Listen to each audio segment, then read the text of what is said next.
and we're streaming over to meet our mighty mystery fam.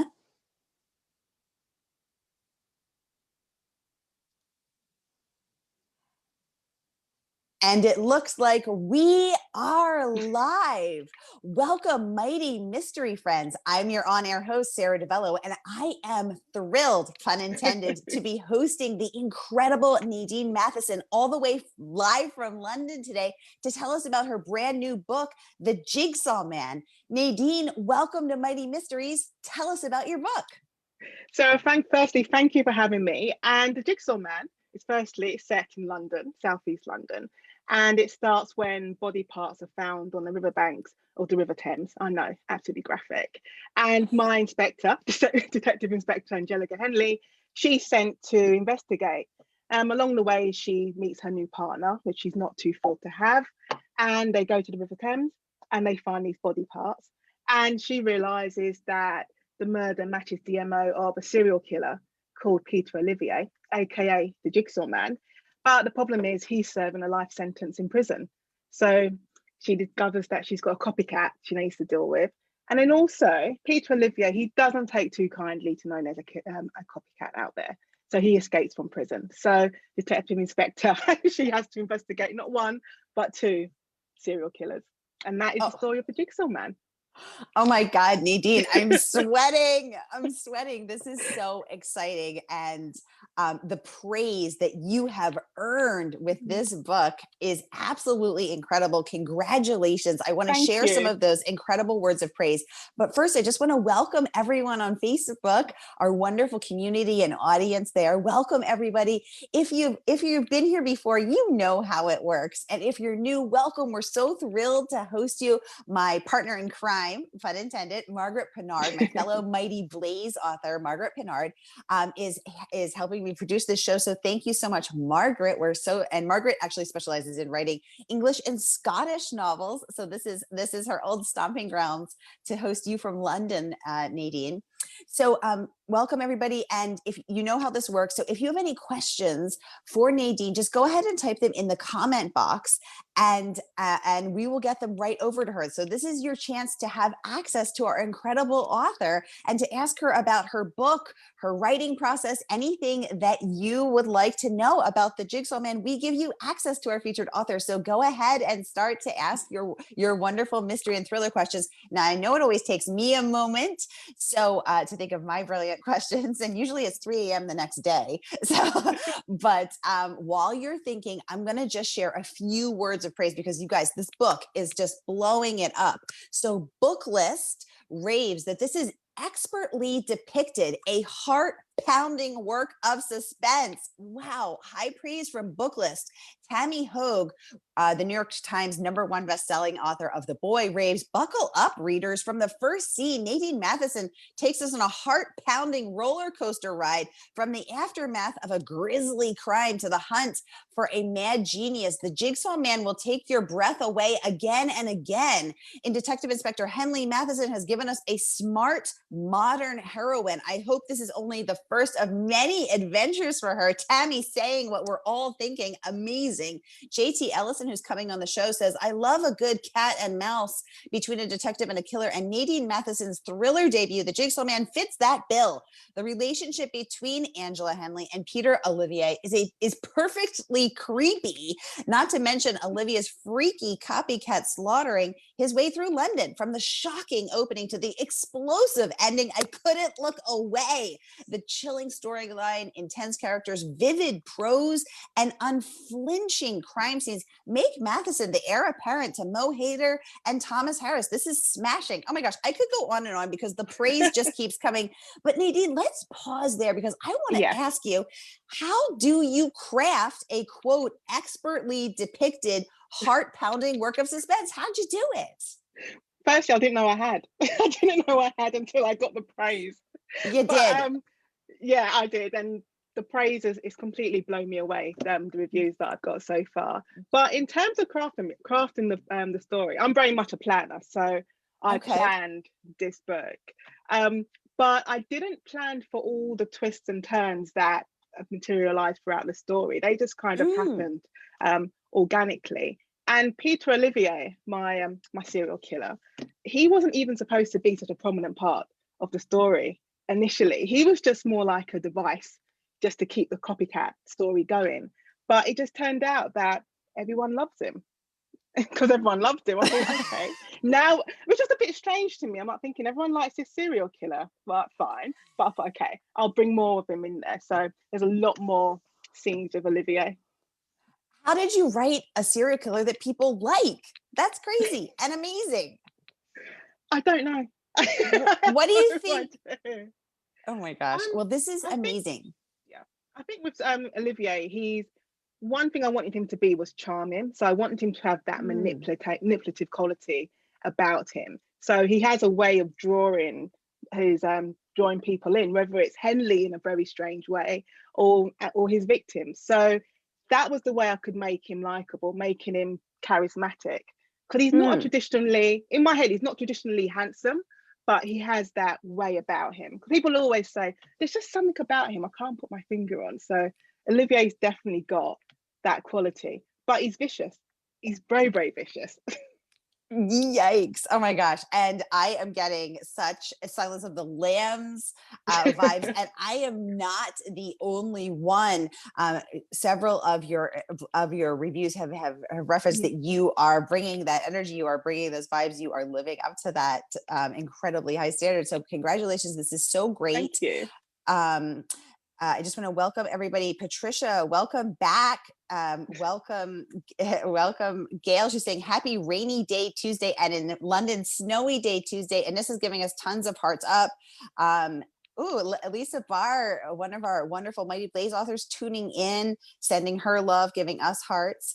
Margaret is saying, you are a planner, but something surprised you. Can you tell us more about that? I'm curious too. The murders.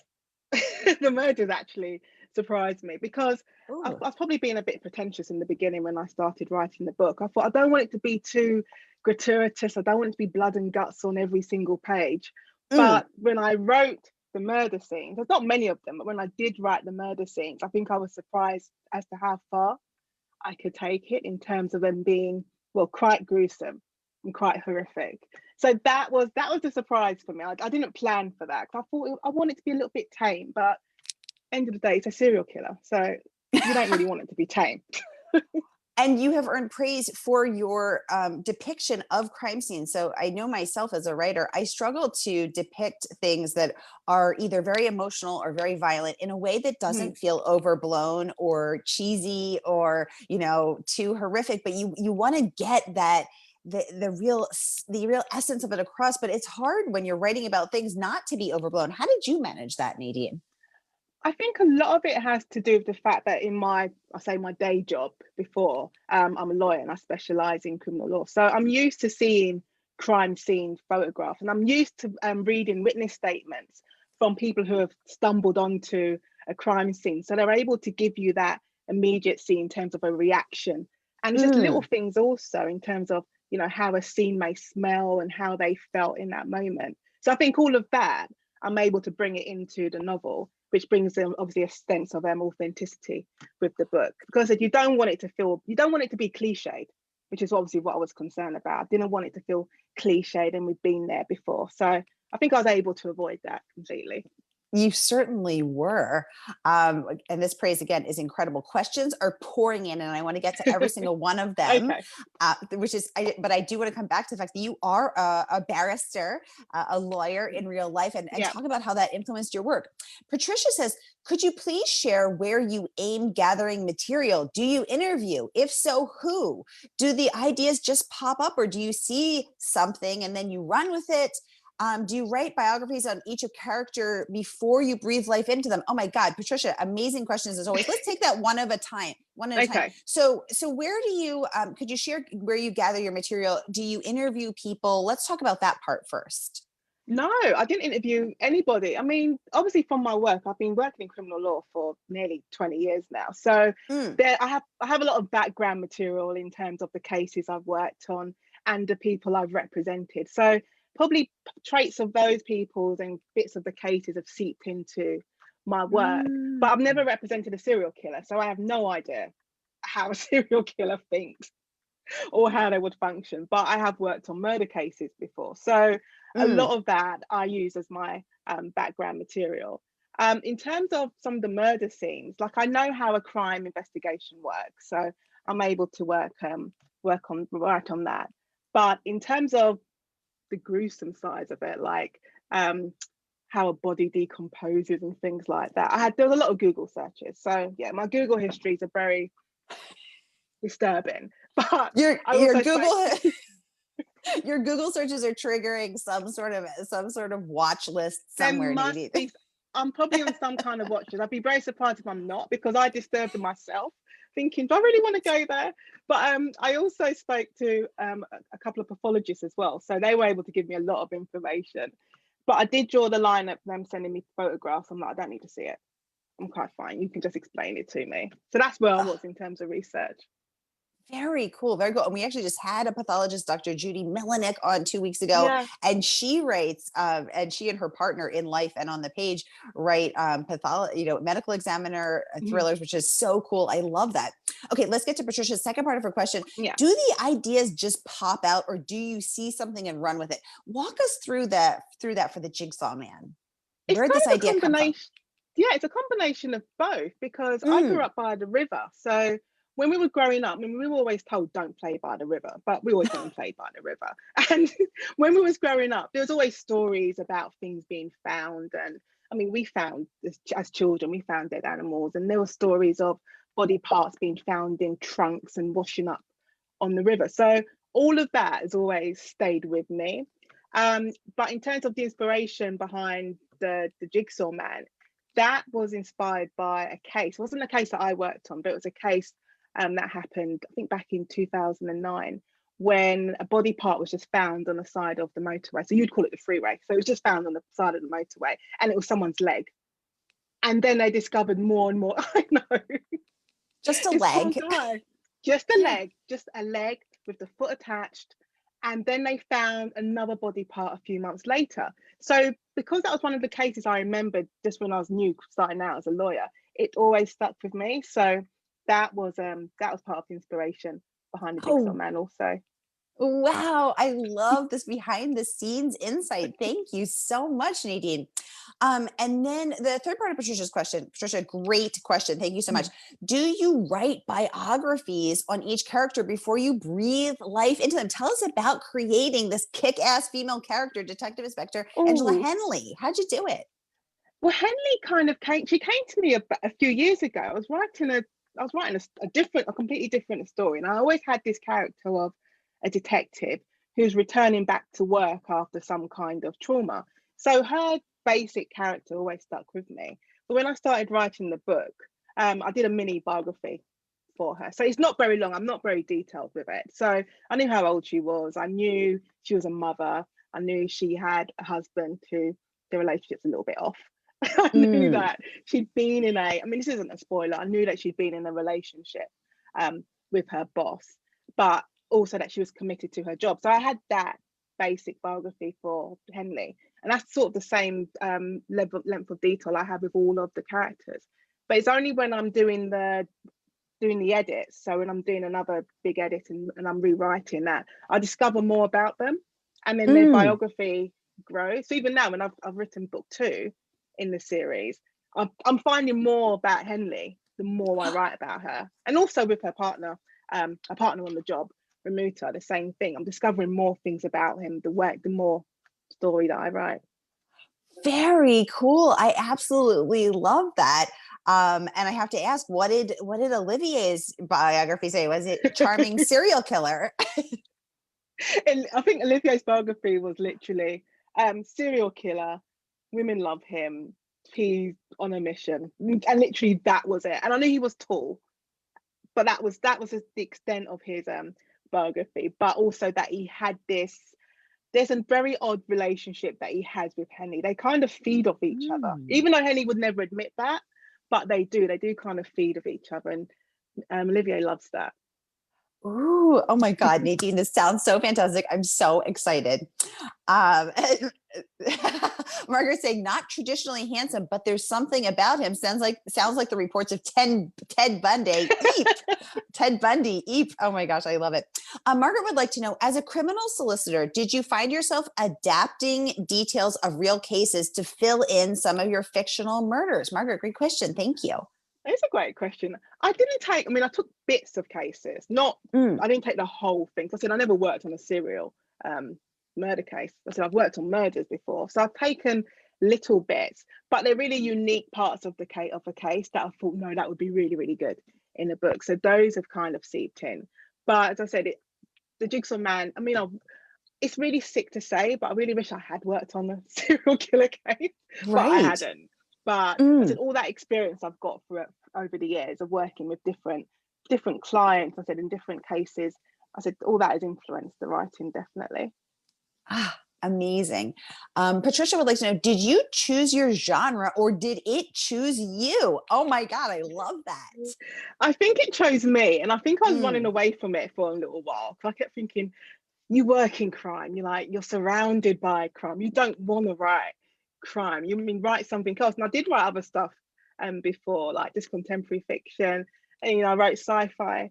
But crime's always been the genre that's called me, and it's been the subject I've been reading since I was probably like 13, 14 years old. Maybe when I shouldn't even have been reading the sort of books I was reading. but I've always loved crime and crime fiction. So there came a point when I couldn't run away from it anymore. And I think it's also when you have a story inside of you and it's dying to get out, it will find a way to get out. So this Jigsaw Man story, it had to come out. Oh, I love that. I love that. And clearly, I think it did choose you, because here you find you've worked in crime both as a lawyer and now as a writer. Patricia, a follow-up question: when you approached agents, did you say crime or did you say mystery? Another great question. How did you pitch it? I think I just pitched it was just pitched as crime. I didn't think I pitched it as mystery, and it was pitched as a traditional police procedural where an inspector has to catch a copycat. And also I think the twist is that there's also the serial killers out there, the original killers out there chasing the copycat. So that was the twist, but it was always just pitched as a crime novel. Very cool. Very cool. Another question: what do you enjoy reading? Ooh, good question. Crime. Yeah, what do you? I love reading crime. Those who know me know I also love reading comic books as well, so I have that. But generally, my first go-to is crime. Great. And are you reading anything you're especially loving right now? I'm reading a friend's book at the moment, which is not out until May. Patricia Marquez. I'm reading The Colours of Death, which is her book coming out in May. What else am I reading? And I'm going to start reading Girl A. That's next on my list by Abigail Dean. Very cool. Very cool. Mary saying she's reading the Jigsaw Man now, and she said it is so good. She is loving every single page. Yay, Mary. We're so glad you're enjoying it. Thanks so much for joining us. Patricia said, I've been so lucky to have spoken to many detectives and even mob family members as I research my book. Oh, wow. However, very cool, Patricia. She said, however, how would you suggest approaching someone who has access to information that the general public usually does not, so a criminal attorney wouldn't think that she's a nut? Good question. God, that's a really good question. I think my advice is simply just to ask. Ask the question, explain the context in which you're asking why you're doing it. You're not just a crazy fan. There's got to be a reason for it. And I found that even when writing this book, that even if you just send me an email, explain what you're doing, that people are really, really helpful. And if they can't help you themselves, they're able to direct you to someone who can. So I think just ask. It never hurts to ask. Oh, great question and great answer. Thank you both. Margaret saying there's a book 2, folks. Eep. Tell us about book 2. Well, I can't go into too much detail about that book 2, but book 2 does start with a pastor being murdered in his church, and it takes place in winter, and Henley and removed to a centre to investigate. But when Henley starts searching the church, he finds another body in a concealed room. It's a body of a young man, and that leads on to another chain of murders that they have to investigate. So That's how it Ooh. starts. Oh, tasty, tasty beginning. You're already sucking us in.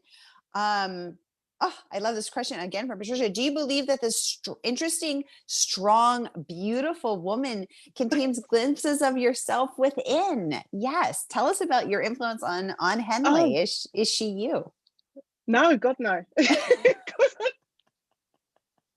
think she's got a few. She's definitely got a few issues, but I think or more than a few. But I think similar to me is that she has a stubborn streak, so she's not very good at people telling her what to do. So she will just keep on going, and sometimes that can be to her detriment. But also, it gives her this laser-like focus. So when she says she's going to do something, she's going to do it. So me and her definitely share that quality. Oh, I love that. Mary Weber O'Malley says, I am a huge fan of Steve Kavanaugh and I am loving your book as much as his. Yay. Oh, wonderful. Mary's also one of our amazing team members here. And an independent bookstore maven. Mary, thank you so much. Margaret said, how important was the element of justice to you as you wrote or when you revised? No spoilers, please. It had no justice was very important, but justice is a theme that kind of runs throughout the book. But it's I mean, this isn't a spoiler. It's something that the copycat wants. It's something that made Olivier do the things that he did. And Henley's motivation is always to get justice for her victim. So for me, regardless of what the copycat wants and what Olivier wants, I always had to make sure that Henley finds a way to achieve justice for her victim, because that is really at the core of the book. Yes, justice for the victim. That's what we love.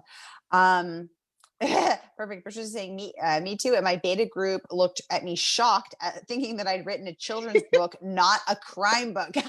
Children's a crime. That's a big, that is a big mistake there. That is definitely a big mistake. Patricia's saying, thank you for being so open and patient with me. Patricia, we love your questions. Thank you so much. Patricia no problem at all. They're great questions. Margaret saying, explain your contest and simply ask. It's great advice from Nadine on researching. Thank you so much. Patricia saying, this is so cool. We appreciate all these comments. I'm just making sure I didn't miss any because these are pouring in. These are fantastic. Nadine, I have a question. How long did it take you to write this book, soup to nuts, start to finish? Oh, I would say, because I was doing a creative writing MA, so I had to write this book as part of the master's course. But I said when I wrote it, I didn't think any of this was going to happen. I didn't think I'd get an agent. I didn't think I'd get a deal. But in terms of writing it from start to finish, I think I did the first draft it was less than 6 months. It was definitely less than 6 months, and I wrote the first draft. And then I must have spent another 6 weeks another 6 weeks or 2 months reworking it, editing it, and then it was, once I'd finished the course, then it was sent off to agents. Wow, I love that. And you are so fast. I'm amazed. Let me genuflect. Thank you. That is truly incredible. I want to switch back and just share a few more words of praise, because you guys, the praise that this book has earned is amazing. Hank Phillippe Ryan, 38-time Emmy Award winner who was on the show in August, says, elegantly grim and irresistibly gruesome. Hank, I love that. She said, I could not turn the pages fast enough. The talented Nadine Matheson skillfully balances complex characters with a relentless story. This is a page turner of the highest order. Not since Silence of the Lambs has there been such an excruciatingly chilling villain playing high stakes cat and mouse with such a tenacious and relatable sleuth. Standing ovation for the Jigsaw Man. Wow, incredible praise again from this multiple award winner of the Agatha, the Anthony. She's won every award, sometimes multiple times, in addition to her 38 Emmys as in her as an investigative journalist. I don't know when this woman sleeps. She is a goddess. But I love that how she describes that elegantly grim and irresistibly gruesome. And she talks about creating a complex character, which you also referenced. Yeah, That Henley has, an interesting marriage. She's had a relationship she with does. her boss. Was it hard for you to create a complex character? Did you want her to be perfect, and how did you do that? I kind of, in the beginning, I didn't want her to. I didn't want her to be like a cliche, typical detective. I didn't want her to be, have an alcohol problem or a drug problem or any of those sort of things. But then, in a way, with crime fiction, you kind of need something to drive your detective. So, which is why, I gave her PTSD, so she suffers from that. But it's something that she's in denial about. So she's always, pushing through it and trying to work her way through it. So that was my main focus, was to make her relatable. I wanted her to be someone you could sit down. She would definitely not say no to sitting down in the bar with you. So, but I want you to be like, you could sit down in the bar with her and have a drink and talk to her. So make her relatable in that aspect. But obviously she's got her demon. She's got these things that drive her. But in a sense, she kind of needs that, because that's what makes her a brilliant detective and makes her good at her job. Oh, I love everything about that. I love the PTSD angle, creating her demons, what drives her. That, I think, has, clearly fueled you to create this complex character, which everyone is just really appreciating. One more question for Patricia. After your warp speed writing of this book, you said you rewrote and edited yourself. So you did not hire a pro editor. I'm struggling with considering hiring an editor, but at quite pricey, $1,200 to $5,000 US, it makes me queasy to think about that route. What do you think? What do you think about that? Do you have a group of beta readers? Did you hire an editor to look at it before you submitted it? No, I didn't hire, because it was part of my course. My tutor, they looked at it when they assessed it, so I got feedback from them. But also, on the course that I did, we have a really close group of writers, and to this day we're still in touch, and we're meeting up virtually later on tonight. But they're normally the first ones to read pieces of my work, and they give really, really good feedback. So I think if you're thinking about finding someone professional to look at your work, don't ignore the people you've got around you in the very early days. So use your friends, especially if they're crime, if they like that genre. So use your friends, and there's loads of forums out there, like online writing groups that are more than happy to read your work and give you feedback on it. So I'll take that as a first step, because it can be a lot of money if you're going to pay professionally for it. So there are different avenues you can explore before making that step. Perfect advice. Thank you so much, Nadine. Another question. Do you think this one from Margaret, do you think the things that made you go into criminal law made you want to write this book? Tell us about that. Has it always been that search for justice?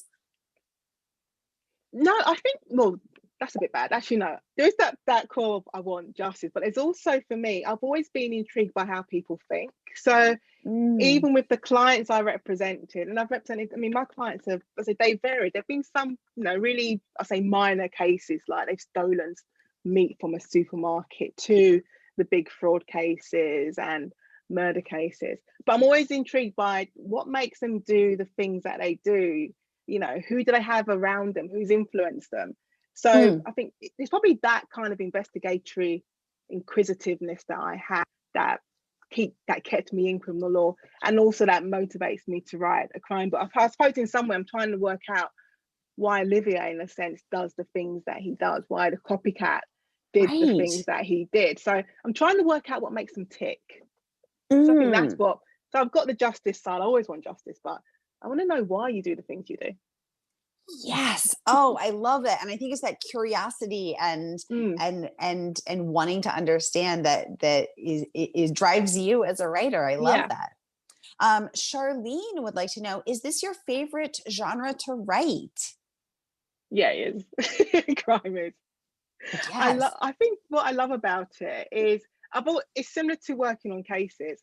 I've always said you can have 10 people lined up, all charged with the same offence, but every single case will be different. And I love that uniqueness about it. And I love the challenge of it. So as a defence lawyer, you're always trying to find the holes in the prosecution's case. So you're kind of like a detective in that aspect. So because of that, that's why I love writing crimes. This is my favourite genre to write in. Oh, I absolutely love that. All right, we have just 1 minute left Okay. with Nadine. So let's head into the lightning round. Get your last questions in. Patricia, Patricia's saying, phew, I have a treasure in my writing circle who won't let me not do this now. And beta readers have become my heartbeat. Thank you so much. Oh, You're yes. So welcome. thank you for all this wonderful, wonderful advice. Nadine, I have one other question. What's Okay. one thing that you want people to feel or learn or walk away from this book with? I do want it to keep them up at night. So I don't, that's one thing I want.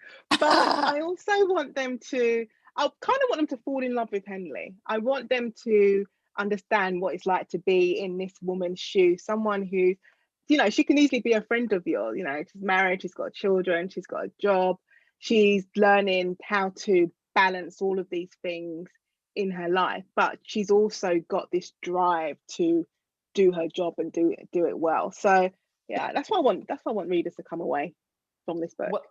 Well, I think you have already succeeded, Nadine, because clearly people are saying they are staying up late reading. They can't stop turning the pages, and they are loving this book and loving Detective Inspector and Henley. So thank you for all of it. Jason Matheson saying, hi, sis. Oh, it looks like your brother's here. Yay. My brother must be watching. Hi, Jason. Hi, brother. So good to have you here. Patricia saying, this is a great question, Sarah. Thank you so much. And I love that you described that you want people to fall in love with Henley, and because you've written her in a way that clearly you love her. And so, and I think that comes across on the page, and I know that we all will and are as well. So that sounds like a perfect note to end on. Nadine, thank you for joining us all the way live from London today. Everybody, buy the Jigsaw Man today. We have a special partnership with bookshop.org, which supports independent bookstores. Tragically, one per week has gone out of business around the world since the pandemic descended. We need to have bookstores to browse the shelves and smell the pages and buy the books when we come out of this. Margaret is posting the link to buy that through bookshop.org, and reminding everyone not to sign up for our newsletter so you can see about everything else. Ellen is saying, well done, Nadine. Charlene giving you major clapping hands. Margaret saying a big thank you to my producer in crime, my producer and partner in crime, Margaret, saying a big thank you to our mighty mystery featured guest, Nadine Matheson. Jason clapping. We have loved having you here, Nadine. You have been such a delight. Thank you for your transparency. Thank you for your authenticity. Thank you for your presence. And thank you most of all for this incredible book. Congratulations on the Jigsaw Man. Thank you so much. Honestly, I've had a great time being here today. So thank you for having me. And please come back when book number 2 is out, because we would love to hear. We want to see where Detective Henley goes next, and we want to hear it straight from you. I'll definitely be back. Thanks so much for joining us on Mighty Mysteries, and we'll see you next time. Nadine, thank you so much. Thank you.